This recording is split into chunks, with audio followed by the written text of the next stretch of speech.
आज की class magnetism chapter का हमारा आज पहला लेक्चर है। ऑलरेडी हम लोगों ने सारा का सारा जो इलेक्ट्रिसिटी वाला पार्ट था वो कंप्लीट कर लिया, चाहे वो पहला चैप्टर हो कि दूसरा चैप्टर हो कि तीसरा चैप्टर हो। Thank you.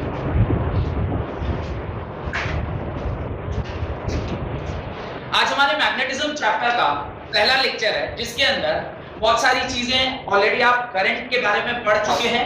उसके अंदर आपने याद करिए, थोड़ा बहुत मैं रिवाइज कराता हूं आपको मैंने बताया था इलेक्ट्रिसिटी एक पार्ट होता है। इलेक्ट्रिसिटी मतलब इलेक्ट्रॉन का मूवमेंट। इलेक्ट्रॉन के मूवमेंट के अंदर मैंने आपसे दो बातें कही थी, या तो इलेक्ट्रॉन रुका हुआ हो सकता है या इलेक्ट्रॉन चल रहा हो सकता है। पर उसमें चलते वक्त मैंने आपसे दो केस बताया था। जब इलेक्ट्रॉन चलता है तो वो दो प्रकार से चलता है, एक कांस्टेंट वेलोसिटी से चलता है, दूसरा कांस्टेंट एक्सीलरेशन से चलता है। यानी जब वो एक्सीलरेटेड मोशन में रहता है, यानी जब इलेक्ट्रॉन हमारा मूव कर रहा है और मूवमेंट उसकी कैसी है, एक्सीलरेटेड मोशन है, उस टाइम पे वो एक्सीलरेटेड मोशन क्या प्रोड्यूस करता है, मैग्नेटिक फील्ड प्रोड्यूस करता है। बात समझ में आ रही है? तो अभी हम लोग थर्ड पार्ट जहां पे इलेक्ट्रॉन मूवमेंट कर रहा था, और वो मूवमेंट कैसा था, वो मूवमेंट एक्सीलरेटेड मोशन जैसा था, उस पार्ट के बारे में पढ़ने वाले। और जब कभी भी इलेक्ट्रॉन मूव करता है एक्सीलरेशन के साथ, तो वो उसके चारों तरफ क्या बनाता है,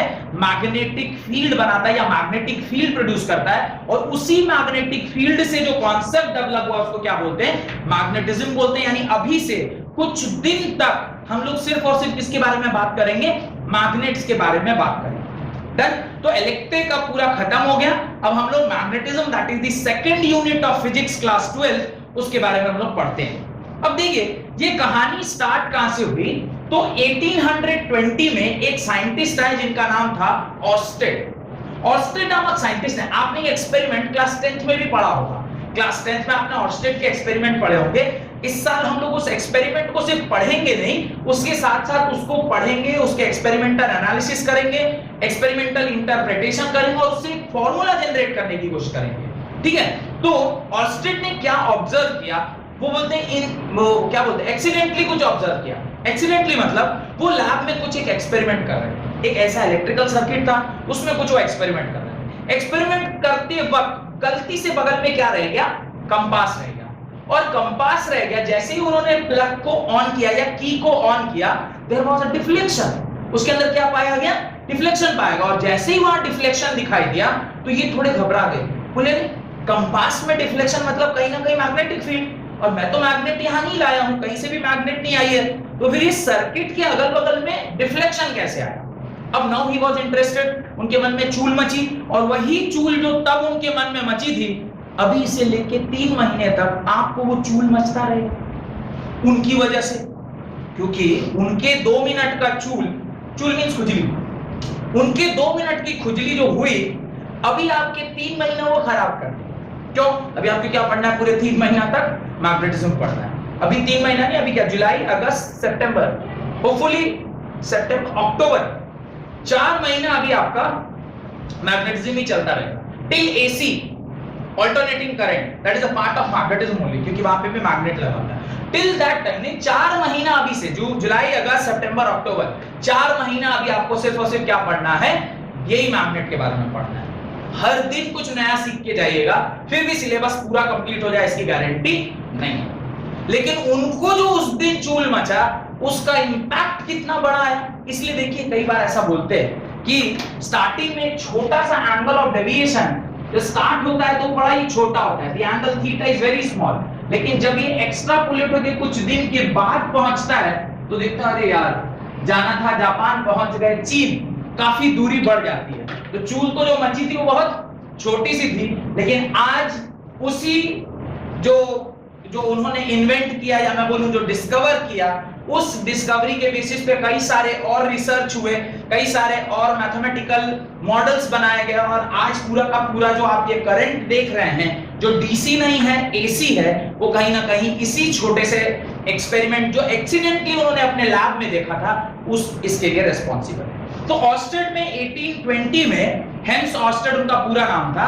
उन्होंने ये भाई देखा कि भाई अचानक से जब मैं सर्किट को ऑन कर रहा हूं तो उस कंपास में डिफ्लेक्शन आ रहा है। फिर वो थोड़ा और आगे बढ़े, उन्होंने कहा कि अगर इस रूम में कहीं मैग्नेटिक फील्ड है तो शायद वो कहीं भी रखेंगे तो काम करेगा। तो वो फिर वो क्या किए, उस कंपास को उठा के थोड़ा दूर ले गए। जब वो उस कंपास को उठा के थोड़ा दूर ले गए तो देखा कि यार क्या वहां पे भी कोई डिफ्लेक्शन आ रहा है। तो देखा, थोड़ी देर इंतजार किया, देखा नहीं नहीं नहीं कहीं तो कोई डिफ्लेक्शन नहीं है। यानी फिर उनको समझ में आया कि यार या कुछ सर्किट में तो नहीं जा। फिर वो उठा के उसको कहां ले आए, पास ले आए। पास ले आके फिर से सर्किट के साथ छेड़छाड़ किया तो देखा फिर से आ रहा है। तो अभी ये कंफर्म हो गया कि इस रूम में कुछ ऐसा नहीं है, सिर्फ और सिर्फ इस सर्किट के बगल में रख रहा हूं तो उसके अंदर क्या आ रहा है, डिफ्लेक्शन आ रहा है। फिर उसने देखा कि जब मैं ऑन कर रहा हूं तो फिर डिफ्लेक्शन आया और फिर डिफ्लेक्शन रुक गया। ऐसा नहीं कि डिफ्लेक्शन आके कंटीन्यूअसली डिफ्लेक्ट कर रहा था, कंटीन्यूअसली डिफ्लेक्ट नहीं कर रहा था, बस डिफ्लेक्शन आया और रुक गया। फिर उसने देखा कि जब मैं ऑफ कर रहा हूं फिर there was a deflection, but this time the deflection was in opposite direction, लेकिन उसमें डिफ्लेक्शन था। फिर थोड़ी देर बाद वो भी रुक गया। बोले कुछ तो गड़बड़ है, क्या ऐसी चीज है जो इस कंपास को डिफ्लेक्ट कर रही है। फिर उन्होंने अलग अलग तिगड़म लगाया, कभी ये कभी वो, कभी ऐसे कभी वैसे, और लास्टली उन्होंने डिस्कवर किया कि करंट कैरिंग वायर के बगल में जब आप कंपास रख रहे हैं तो उसके अंदर क्या डेवलप हो रहा है, उससे मैग्नेटिक फील्ड डेवलप हो रही है, और वो मैग्नेटिक फील्ड क्या कर रहा है, उस कंपास को रिफ्लेक्ट कर रहा है। तो अभी चैप्टर का आपने क्या नाम लिखा है, मैग्नेटिज्म इज द यूनिट का नेम। जो चैप्टर का नाम है वो है मूविंग चार्जेस एंड मैग्नेटिज्म। तो चैप्टर का नाम लिखिए moving charges and magnetism. Charge जब मूव कर रही है, व्हेन चार्ज इज मूविंग, और चार्ज का मूवमेंट कैसा है, एक्सेलरेटेड मोशन है, उस टाइम पर वो मूविंग चार्ज क्या प्रोड्यूस करता है, मैग्नेटिक इफेक्ट या मैग्नेटिज्म एक फेनोमेना है वो प्रोड्यूस करता है। समझ में आ रहा है कि क्या कहानी है, कैसे ये कहानी स्टार्ट हुई। लिखना स्टार्ट करिए। Electricity and magnetism have been known to us, electricity and magnetism have been known to us for more than 2000 years. For more than 2000 years, 2000 साल पहले से मुझे मैग्नेटिज्म और इलेक्ट्रिसिटी के बारे में पता है। 2000 साल पहले कैसे बोल रहे हैं? ये जो आपका मैग्नेट है ये काफी पुराने जमाने में जब जहाजें हुआ करती थी, और वो जहाज किससे ट्रैवल करती थी, पानी के रूप से, वो कंपास ही वो डिवाइस होता था जो क्या करता था, आपको एक जगह से दूसरी जगह गाइड करता था। There were two references, one reference was what, pole star.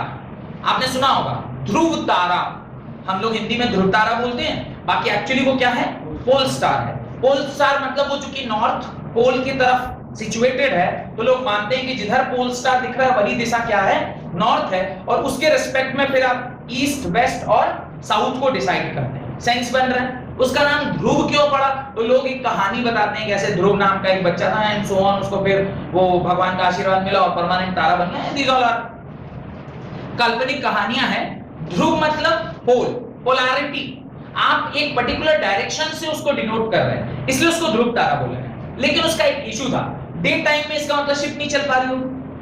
अगर Dhruv Tara was the only source of reference during that time, जब जहाज से लोग एक जगह से दूसरे का ट्रैवल कर रहे थे, फिर तो उसको सिर्फ रात में ही ट्रैवल करना होगा, और रात में अगर बादल लगा हुआ है फिर तो ट्रैवल नहीं कर पाएगा। तो उस टाइम पे एक नेसेसिटी डेवलप हुई, और नेसेसिटी जहां भी डेवलप होती है वो कुछ ना कुछ नया इन्वेंट करता है, इसलिए तो फ्रेज कहा गया necessity is mother of invention. तो जहां कहीं रिक्वायरमेंट है वहीं कुछ नया पैदा होता है या नया इजाद किया जाता है। तो उसके बाद लोगों ने ये लोडस्टोन, मैग्नेटिक जो स्टोन है वो नेचुरली जो जमीन के अंदर से मिलता है उसको लोडस्टोन बोलते हैं। वो लोडस्टोन एक पर्टिकुलर जगह पे पाया जाता है जहां से उसे लाके फिर मैग्नेट की तरह यूज करने लगे, और धीरे धीरे कंपास हमारी जिंदगी में आ गया। तो electricity was a different topic and magnetism was a different topic for more than 2000 years, till what, till 1820, जब तक ऑस्टेड ने ये डिस्कवर नहीं किया, उन्होंने इन्वेंट नहीं किया, उन्होंने डिस्कवर किया है। तो बताएगा what is the difference between discovery and invention? Invention किया है लेकिन डिस्कवरी पहले कर रहे हैं, हो जाता है, मतलब उसी में मॉडिफिकेशन। अच्छा, इन्वेंशन मतलब किसी चीज में मॉडिफिकेशन होना है, is it? Very good. Discovery means oxygen was there on our planet, आपने उसको खोज निकाला। आपने कभी सुना है कि वो कौन थे जिन्होंने वो क्या कहते हैं, रेडियम। अब जब मैडम क्यूरी मैडम क्यूरी ने रेडियम को अपनी लैबोरेटरी में बनाया means he has invented it, पर डिस्कवर्ड मींस जो चीज पहले से थी आपने उसको खोज निकाला, that is discovery. Bulb was an invention, उसको लोगों ने बनाया, bulb was invention. But bulb में लगने वाला जो हीलियम गैस है दैट वाज डिस्कवरी। वो गैस ऑलरेडी प्रेजेंट थी, आपने ढूंढा, अच्छा आप ही हैं, ओहो आपको हीलियम बोलते हैं, तो वो था, आपने उसको ढूंढ निकाला, तो वो हो गई डिस्कवरी। और जो आपने पूरा नया बनाया, मेरा तेजस मेरा डिस्कवरी है कि इन्वेंशन है? इन्वेंशन है, मैंने उसको बनाया है, that is invention. It is not at all discovery. Discovery होता कि कहीं रखा हुआ था, हम उसको ढूंढ के निकाल लिए, नॉट एट ऑल, ढूंढ के नहीं निकाले, मैंने उसको पैदा किया है, वो मेरा इन्वेंशन है। मेरा आप सब अपने माँ पिताजी के इन्वेंशन ही है, मतलब क्या गलत बोल रहा हूं? और आपके भी कई इन्वेंशन आने वाले हैं, यू स्टिल नॉट नो क्या क्या इन्वेंशन आप करेंगे। इन्वेंशन और डिस्कवरी में मेरे ख्याल से आपको पता चल गया होगा। तो 1820 तक, जब तक हेंस ऑस्टेन नामक साइंटिस्ट ने ये डिस्कवर नहीं किया, तब तक electricity was a separate topic, magnetism was a separate topic. इस फेनोमेना के बाद इन्होंने रिलेट किया कि जहां इलेक्ट्रिसिटी है वहां मैग्नेटिज्म है, क्योंकि मूविंग चार्ज प्रोड्यूसेस मैग्नेटिज्म, और चार्ज मूव हो रहा है मतलब करंट जहां वहां मैग्नेट। तो इलेक्ट्रिसिटी और मैग्नेटिज्म के बीच में जरूर कुछ ना कुछ रिलेशनशिप होना चाहिए। आप देखिए, जरा थोड़ा सा सोच के देखिए कितने सिस्टमैटिक तरीके से एनसीईआरटी में चैप्टर्स को सजाया गया है। आप पहले चार्ज के बारे में पढ़ना स्टार्ट किए, चार्ज रुकी हुई थी, फिर उस चार्ज की सारी प्रॉपर्टी पढ़े, तो आपने 2 चैप्टर निकाल लिए, पहला इलेक्ट्रिक चार्जेस एंड फील्ड, दूसरा इलेक्ट्रिकल कैपेसिटेंस एंड पोटेंशियल। उसके बाद जब चार्ज को चलाना स्टार्ट किए तो आपको पता चला अगर चार्ज चलेगी तो करंट इलेक्ट्रिसिटी आ गई। अब जब करंट इलेक्ट्रिसिटी आ गई तो आप देख रहे हैं कि जहां जहां करंट है वहां पर क्या है, मैग्नेटिक फील्ड है, और मैग्नेटिज्म का कॉन्सेप्ट आ गया। तो ठीक देखिए उसके बाद क्या आया, मैग्नेटिज्म आया। और ठीक इसी प्रकार से आगे आगे के चैप्टर जैसे जैसे आप बढ़ते जाएंगे आपको समझ में आएगा कि इसी चैप्टर के बाद इस चैप्टर का होना चाहिए था, क्योंकि इसके बाद अगर ये पढ़ते तो ही मुझे ये समझ में आता। तो एनसीईआरटी जो बुक आपकी लिखी गई है इतने सिस्टमैटिक ढंग से लिखी गई है, बस अंतर सिर्फ इतना ही कि उसके कंटेंट थोड़े कम है, लेकिन जो लिखा गया है, जिस प्रकार से समझाया गया है, या जिस प्रकार से अरेंजमेंट ऑफ टॉपिक्स है, वो बड़ा ही मार्वेलस तरीके से किया गया। तो आप लिखें, electricity and magnetism have been known to us for more than 2000 years and we treated them as two different subjects, as two different and separate subject, two different and separate subject, full stop. The first evidence for the existence of relationship between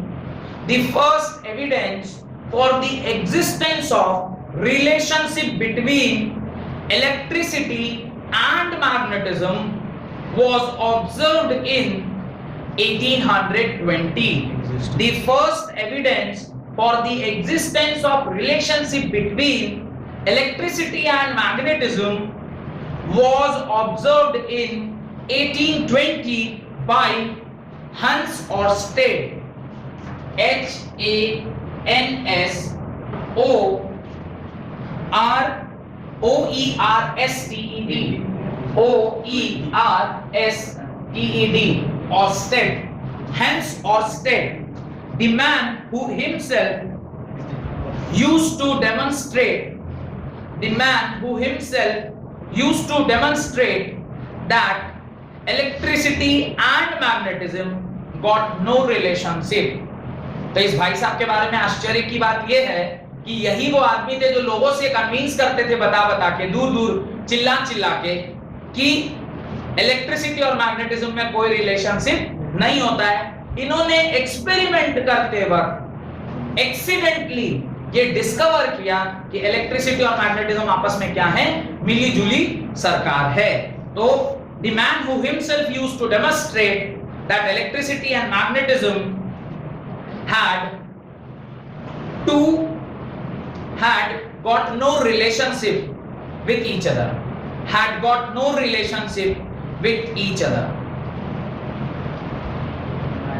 Done. और इस chapter में आपको तमाम सारी बातें, जैसा कि आपने वहां से पढ़ा होगा गॉस लॉ, आप थोड़ा सा ध्यान से मिलाएंगे ना तो मैं आपको क्लास 11th की फिजिक्स में लेके चल रहा हूं 2 मिनट के। क्लास 11th फिजिक्स में जब आप पढ़ रहे थे तो थोड़ा सा याद कीजिए आपने क्या क्या देखा था। आपने क्या देखा था कि पहले आपने पूरा मैकेनिक्स पढ़ा था।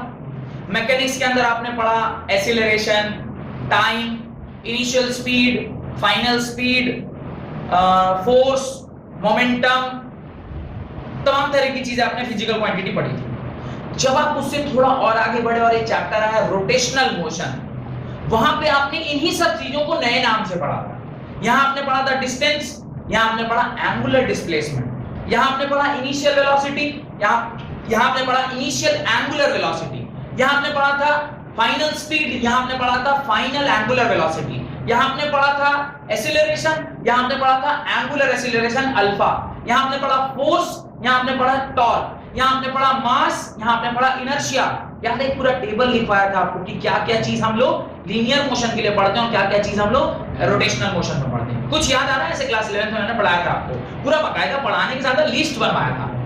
ठीक उसी प्रकार से जैसे आपने क्लास 11th में लीनियर मोशन और रोटेशनल मोशन में रिलेशनशिप दिया था, वैसे ही अब जो हमने इलेक्ट्रिक फील्ड, इलेक्ट्रिसिटी में पढ़ा है, उन सारी चीजों को वापस से हम किस में पढ़ेंगे? मैग्नेटिज्म में पढ़ेंगे। मैग्नेटिज्म यहाँ पे जैसे आपने पढ़ा कि गॉस लॉ, उसी गॉस लॉ की जगह पे आप इस तरफ क्या पढ़ेंगे? Ampere circuital law.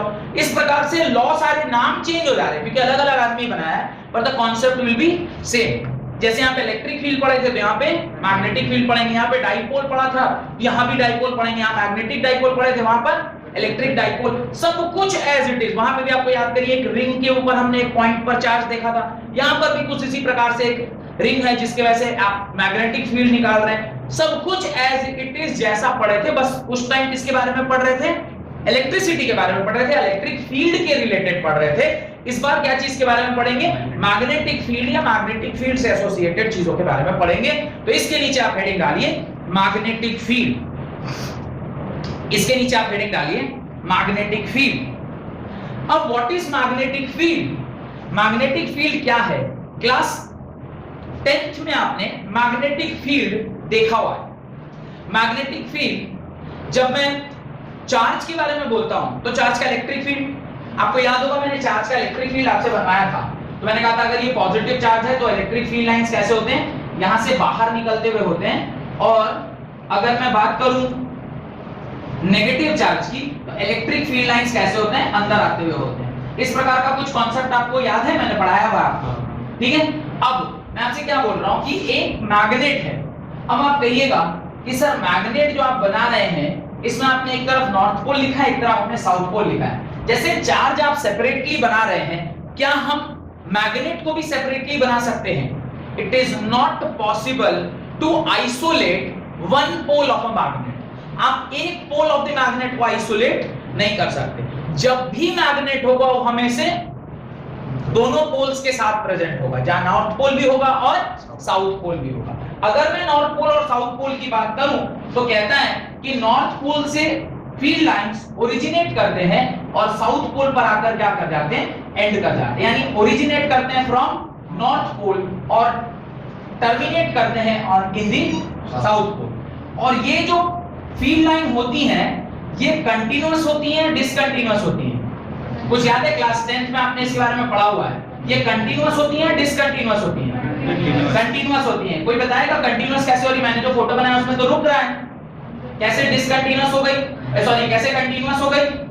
कंटीन्यूअस ऐसे हुई कि बाहर तो इस तरह से दिख रहा है पर अंदर में भी ये लाइंस जो है वो क्या होती हैं? कंटीन्यू इस प्रकार से बन रही होती हैं। तो ये फील्ड लाइन जो होती है वो नॉन कंटीन्यूअस या कंटीन्यूअस फील्ड लाइंस होगी, ये कंटीन्यूअस फील्ड लाइंस होती हैं। डन? तो अभी मैं ये समझना चाहता हूं कि सर आपने ये तो बना दिया, ये मैंने अभी आपको पहली बार नहीं दिखाया, ये आप क्लास 10th में भी देखकर आए हैं मेरे पास क्लास 12th में। तो ये फील्ड तो आपको पता है, पर फील्ड एक्चुअली होता क्या है? फील्ड का डेफिनेशन क्या है सर? फील्ड क्या है? Field is the area of influence in which it's presence can be felt. मैं बार बार आपसे जब भी फील्ड बोलता हूं तो फील्ड बोलने के बाद एक एग्जांपल देता हूं। क्या एग्जांपल देता हूं? आपने खेला होगा, मैग्नेट से। वो मैग्नेट को लेकर हाथ में कभी खेलने का कोशिश किया होगा, तो मैग्नेट को अगर एक दूसरे के पास लेकर आया जाए तो वो ठक करके चपक जाता है। ठीक वैसे ही जैसे हमारे जो कृष्ण लोग हैं वो कैसे गोपियों को और राधा को देख के ठक करके चपक जा रहे हैं, चाहे वो इंस्टाग्राम पर चपके कि रियल लाइफ में चपके, खैर वो चपक रहे हैं। तो अगर वो लाइक पोल है तो रिपेल करेगा कि अट्रैक्ट करेगा? रिपेल करेगा। अनलाइक मतलब एक लड़का है और एक लड़की। खैर अब तो इसके अपवाद भी आ गए हैं, देयर आर सो मेनी अपवाद टुडे। और क्या LGBTQ करके कुछ एक बड़ा टर्म सब सुनने को आता है, तो कुछ सेम एक लखनऊ का केस कुछ दिन पहले आया, but a girl is marrying a girl. खैर बाबा जाने मन की बात। तो भाई क्या हो रहा है थोड़ा मेरे को डाइजेस्ट करना मुश्किल है, क्या फर्क पड़ता है? तो एक अगर नॉर्थ पोल है और उसको आप साउथ पोल के पास लेके जाइएगा, वो आपस में एक दूसरे को क्या करेगा? अट्रैक्ट करेगा। लेकिन अगर ये नॉर्थ पोल है, आपको पता नहीं है कौन सा पोल है, पर मैं कह रहा सपोज ये नॉर्थ पोल है और ये भी नॉर्थ पोल है, और आप उसको ना एक दूसरे के पास लेके आ रहे हैं, एक टाइम के बाद you will feel a force present है, और उसके बाद जब आप उसको जबरदस्ती लेके आएंगे यू ऐसे हो जाएगा। कभी किया है? ऐसे खेला है कभी? और फिर थोड़ा बाद यू ऐसे हो जाएगा। और अगर आपको बहुत मतलब पूरा ताकत लगा के एक दूसरे के पास ले आए, तो बहुत देर तक आप उसको एक दूसरे के पास ऐसे नहीं रख पाते, वो ऐसे करके आपको दूर करा देगा। क्यों? वो यूनिवर्सल लॉ ऑफ मैग्नेटिज्म है जो क्या कहती है? Unlike pole repel, unlike pole attract each other and like pole repel each other. ये बात आपको पहले से भी पता है। अब ये जो आपका मैग्नेट था, ये यहां से भी क्या ऐसे ही मूव दिखा रहा था फोर्स? नहीं, जब आप उसको एक पर्टिकुलर दूरी में लेके आए, उसके बाद आपको ना ये थोड़ा भारी लगना स्टार्ट हुआ। ये उसके बाद आपको इस पर ऐसा नहीं कहीं भी रखा है तो हो जाएगा। वैसे ही जैसे कि अगर मैं जमशेदपुर शहर के आप लोग और मैं सारे एक ही शहर के निवासी हैं, और अगर मैं यहाँ पे कोई मैग्नेट रखूं, ऐसा नहीं क्या पूरा टाटा स्टील का मैग्नेट उठ के यहाँ आ गया, फिर तो टाटा स्टील का मैग्नेट चोरी करने के लिए दीवार क्रॉस करने की जरूरत नहीं, मैग्नेट ऐसे लगाओ, रात के रात पूरा मैग्नेट इधर, और उसका यहीं से हम लोग सेल करते हैं और पूरा रेलवे को ट्रैक यहीं बुला के यहीं से विदा करते हैं। संभव नहीं है। तो ये जो मैग्नेट आप यूज कर रहे हैं, इसका एक अपना एरिया ऑफ इन्फ्लुएंस है। What is that area of influence? उतनी दूरी तक जहां तक इसका फील्ड लाइंस कारगर है। फील्ड लाइंस का इन्फ्लुएंस खत्म हुआ, उसके बाद आप चाहे मैग्नेट रखो या ना रखो, कोई फर्क पड़ने वाला नहीं है। तो जो area of influence under which the presence of magnet can be felt, that particular area is known as magnetic field. और उस मैग्नेटिक फील्ड से जैसे जैसे आप दूर जाते जाओगे, वैसे वैसे उसका जो इन्फ्लुएंस का है स्ट्रेंथ, वो क्या होता जाएगा? कम होता जाएगा, और एक टाइम के बाद बिल्कुल ही उसका स्ट्रेंथ क्या हो जाता है? खत्म हो जाता है। और उसके बाद का जो रीजन है, उसी को हम लोग इंफिनिटी से डिनोट करते हैं। वो इंफिनिटी होता नहीं है, उसको किससे डिनोट करते हैं? इंफिनिटी से। जिसके बाहर उसका इन्फ्लुएंस ना हो, वो उसके लिए क्या है? इंफिनिटी है। बात समझ में आई? तो आप मैग्नेटिक फील्ड का डेफिनेशन लिखिए, the space in the surrounding of magnet, the space in the surrounding of magnet, ये जो मैग्नेट है इसके सराउंडिंग का जो स्पेस है, the space in the surrounding of a magnet और करंट कैरिंग कंडक्टर, और करंट कैरिंग कंडक्टर। देखिए दोनों बातें उसने कहा, space in the surrounding of a magnet, या तो आप सीधे सीधे मैग्नेट ले लो, या फिर अब करंट कैरिंग कंडक्टर, क्योंकि करंट कैरिंग कंडक्टर भी क्या करेगा? मैग्नेटिक फील्ड प्रोड्यूस करेगा, in which it magnetic influence, in which its magnetic influence can be experienced is called magnetic field, is called magnetic field। और ये चीज लिख लेने के बाद आपको एक लाइन जरूर उसके नीचे ऐड करनी चाहिए, like pole repel each other, unlike pole attract each other. Like pole repel each other, unlike pole attract each other. अब ये दोनों नॉर्थ पोल हैं, तो आपस में एक दूसरे को क्या कर रहे होंगे? धक्का ले रहे होंगे। ये अगर साउथ पोल है और ये भी साउथ पोल है तो ये भी आपस में एक दूसरे को क्या कर रहे होंगे, धक्का दे रहे होंगे। और अगर ये नॉर्थ पोल है और ये अगर साउथ पोल है तो आपस में एक दूसरे को क्या कर रहे होंगे, अट्रैक्ट कर रहे होंगे।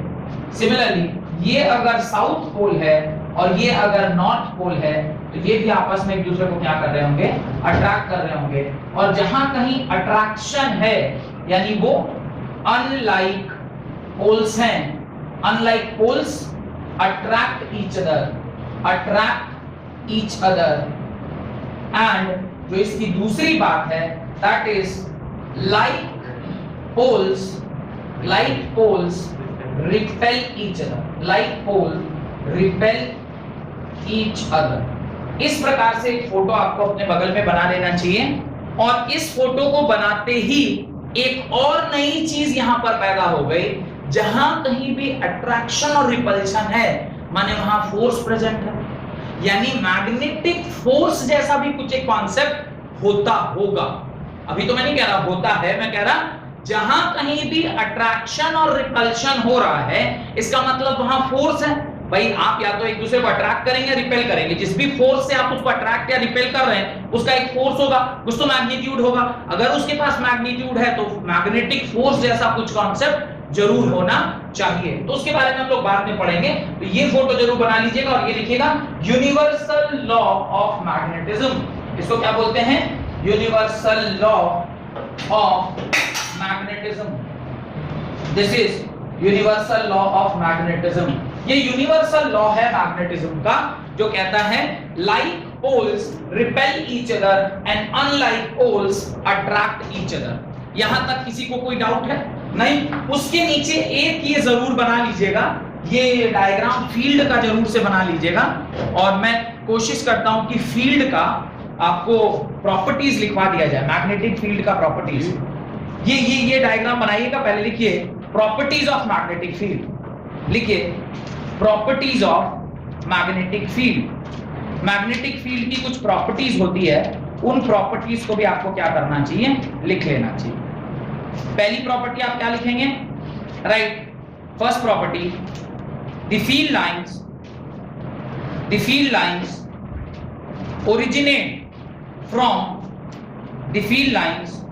originate from north pole and terminates at south pole outside the magnet. The क्या बोला बताइए तुम? The field lines originates from north pole and terminates at south pole outside the magnet. Done. Second point, inside the magnet the field lines goes from south pole to north pole,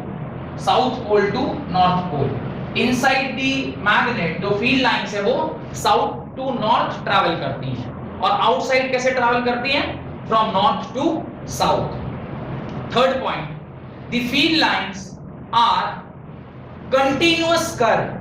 the field lines are continuous curve. किसी एक line को आप ध्यान से देखिए तो आपको दिखाई देगा कि दिस इज कंटिन्यूअस कर्व। ये कंटिन्यूअस कर्व है, ये कंटिन्यूअस है, ये ब्रेक नहीं करता, ठीक है। तो the field lines are continuous curve. Third point, two field lines can never intersect. Fourth point है, जो भी पॉइंट आप लिख रहे हैं, two field lines can never intersect each other. Two field lines can never intersect each other as there cannot be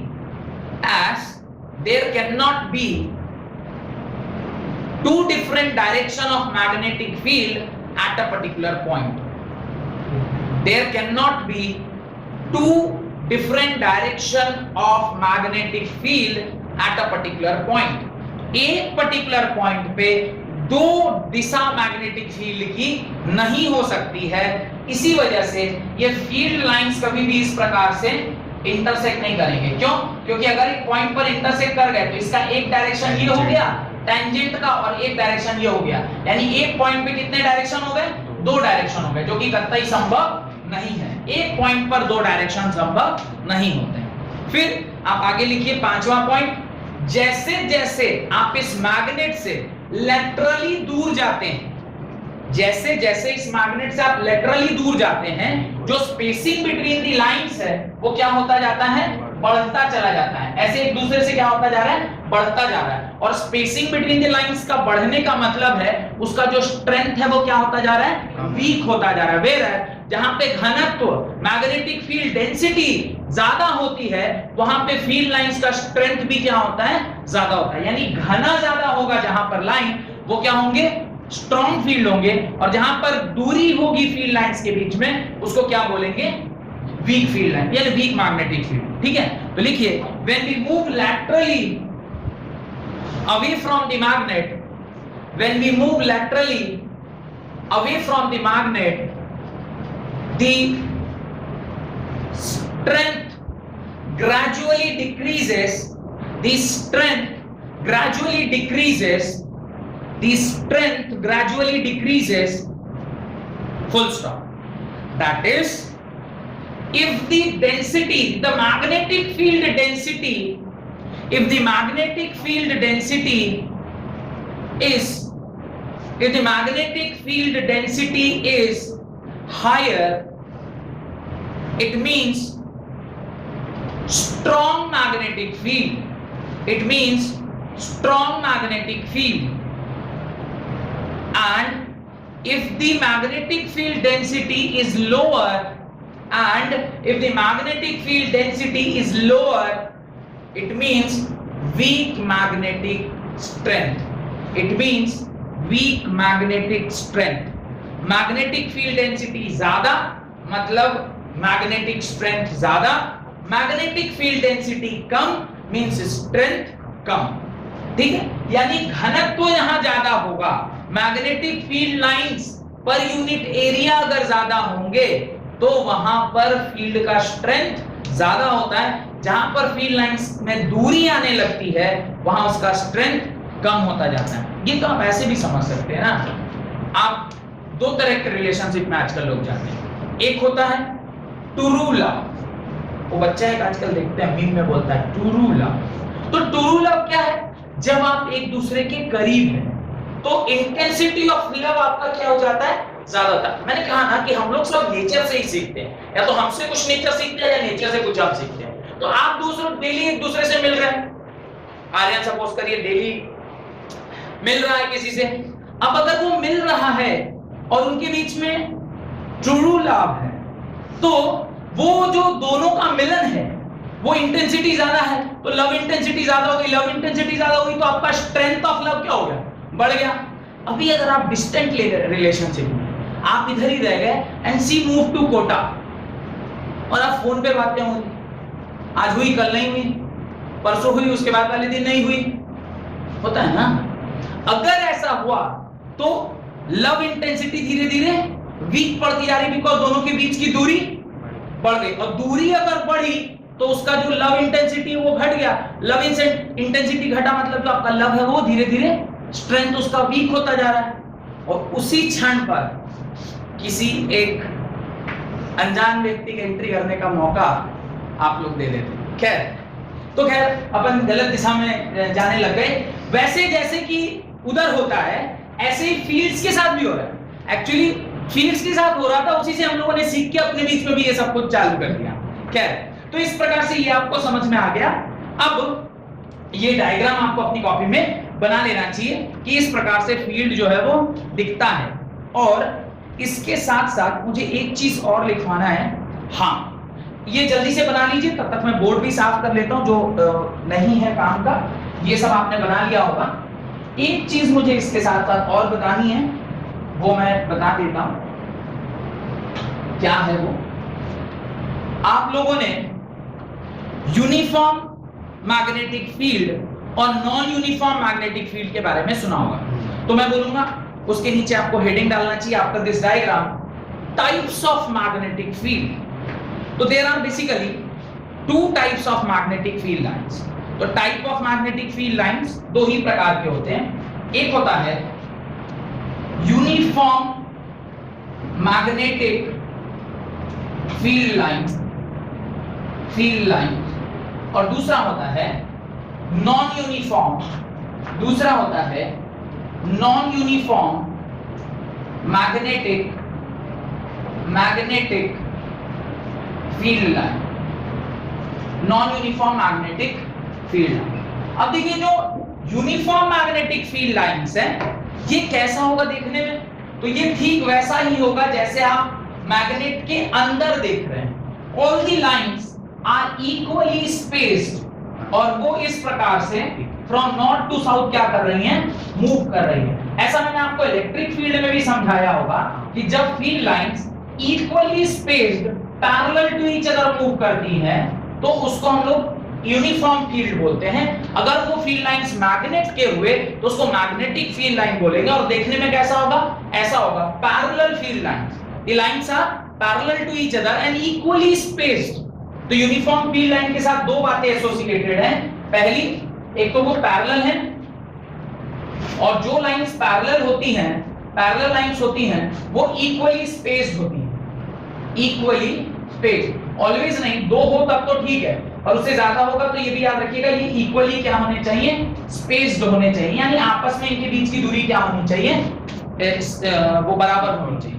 इस तरह के फील्ड लाइन को हम क्या कहते हैं, यूनिफॉर्म मैग्नेटिक फील्ड बोलते हैं। और इसी का जो दूसरा भाई है that is non uniform magnetic field. तो जो आप मैग्नेट के बाहर देख पा रहे हैं उसी को हम क्या बोलेंगे, non uniform magnetic field line बोलेंगे।